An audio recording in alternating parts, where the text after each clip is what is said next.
Hello everyone, and welcome to my video of the Shide. The Shide reside in a vast forest that lays to the east of the human empire and west of the Dwarven Mountains. The Shide call the forest Forêts Mor, and it is said to be so thick and dense the sun can barely penetrate it. Many unknown species of animals reside here for protection, and those who enter will see many strange things unknown to the rest of the world. The Shide are similar to sun elves, but only in appearance. They have pointy ears and are relatively tall, ranging from 6 feet being the average to 7 feet. However, that is where the similarities end. The Shide had always resided in forests, birthed from trees and planted there like a seed. The trees from which a Shide is birthed has birthed their family since they existed. Humans theorize that the goddess of life, Brit, had planted the first Shide tree there, while the Shide argue that they are just an extension of the forest itself. The tree protects them when they are a fetus, and then when the time is right, they bloom like a flower and are welcomed into the world. Every Shide has an ancestral tree that will birth and has birthed everyone in their family.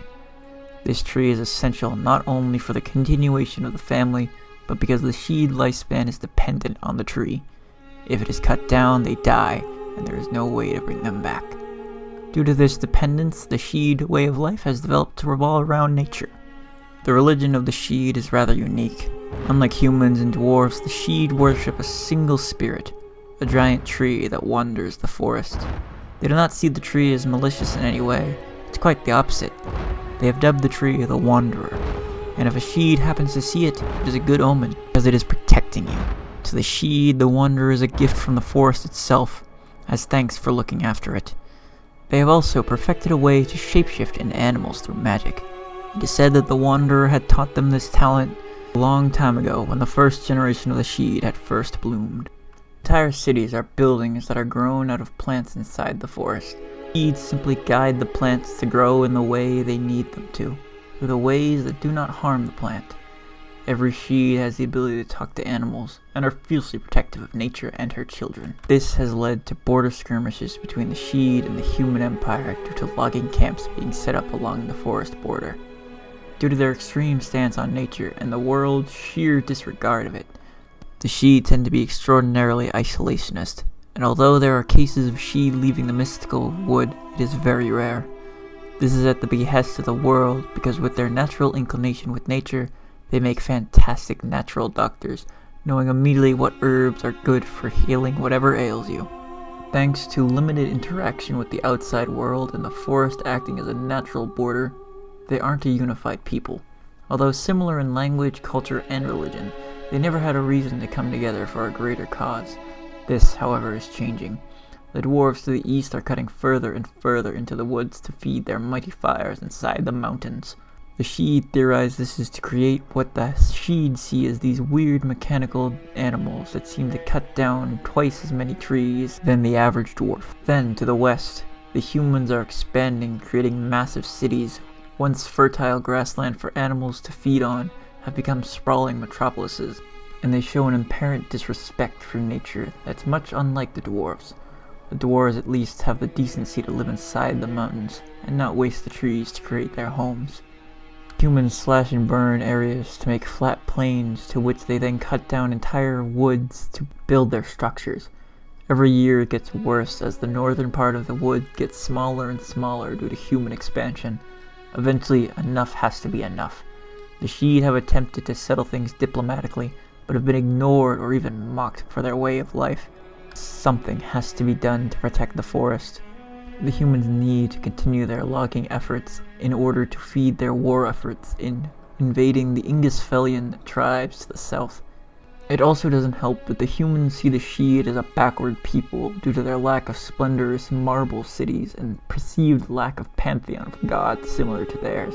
As a result of this tension, the Shide provided assistance to the invading Chun and led them through the forest into the land of Ingusfell, the southern part of the human empire, which is also the weakest.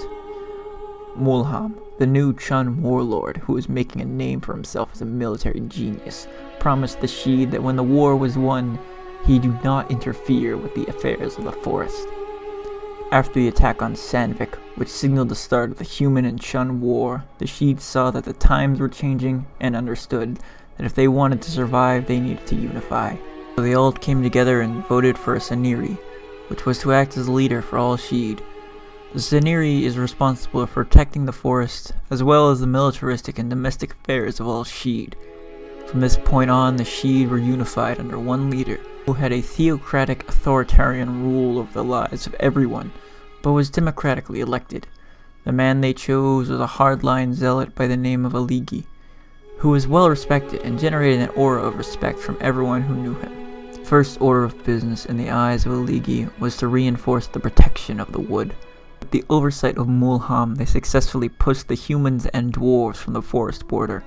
Wanting to assure future protection, Aligi would have a huge wall made of tree that would fire-resistant built that ran around the whole of the wood. Then Aligi agreed to support Mulham with further attacks within the human empire, famously destroying the Imperial Highway, completely eliminating non-river commerce between Omar and Ingisfell. This spelled utter doom for Ingisfell, already far behind its sister kingdom economically. They still could travel via river, but the Shide made traveling along the rivers dangerous by constructing a small river raiding fleet and traveling from port city to port city raiding. This caught the human fleet off guard due to never having to protect its commerce via river before. The Shide only played moderate parts in the fall of Ingisfell, dreams in the mind of returning to the wood. They could care less as long as the forest was protected.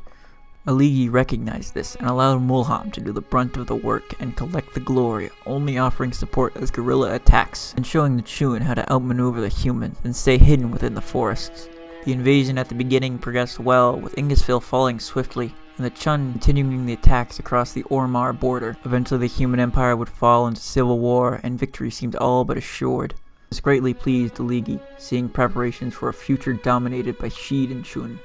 This is until the rise of one man. The Shide called him Dihal, or Demon. Out of the ashes he rose, successfully overthrowing the tyrant king of Ormar, Commodian, and pushing back the Chun with relative ease. Panicking, Aligi would throw the entire military behind Mulham, and the two would put everything their nations had into attempting to finish the war, but with no success. Rebellions inside Ingisfell were becoming too much to deal with, and Cyprian, alongside his brilliant second-in-command Artar, would continuously push further and further back into Ingisfell. The Hall would completely crush any resistance, with a military genius only seen once in era.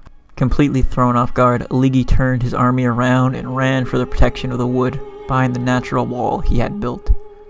Understanding that pushing further into the wood was most likely utter suicide, the Hall, or Cyprian as he was known to his subjects, knew that Aligi proved no threat to him any longer, and he would instead travel along the rivers of Ormar to help Artar regain his mountain home as was promised for his help. Mulhelm felt utterly betrayed by the cowardice of Aligi and the Shide, but no punishment could be fulfilled. Cyprian did not linger in the mountains to the east and returned with a large army of dwarves, led by now clan head Artar, and all the wonders of dwarven engineering. This allowed for a much more easy push all the way from Ingisfell to the entrance of the desert, but no further.